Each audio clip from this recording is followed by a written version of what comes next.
Okay guys, in today's video I will be showing you how to take the back seat out of an 8th generation Honda Accord 2008 through 2012 sedan.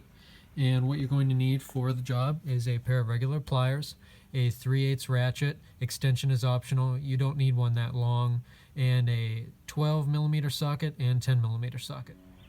What you're first going to want to do is put the backing of the back seat down, and you just go to your trunk and pull on this lever here.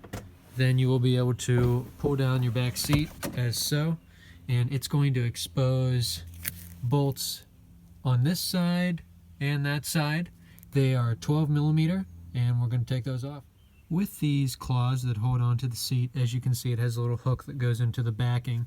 What you're going to want to do is press down on the seat and just fold this back. Try and not catch the padding on it,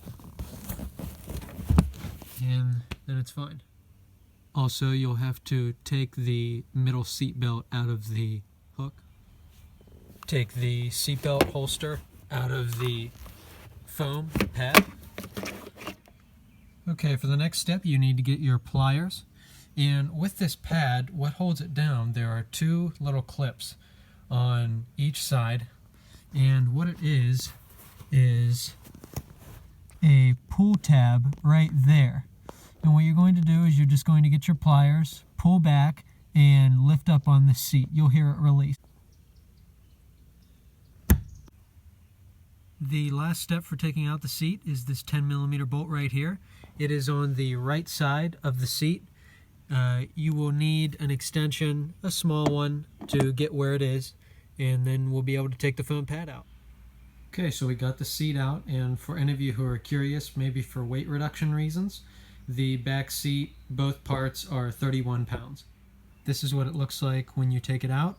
All of my OEM sound dampening has been scraped off for weight reduction, and I have my subwoofer hooked up here.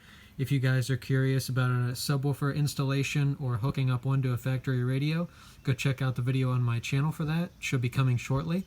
And that is it for today's video. Hope you enjoyed. If you have any questions, leave them in the comments section below, and thanks for watching.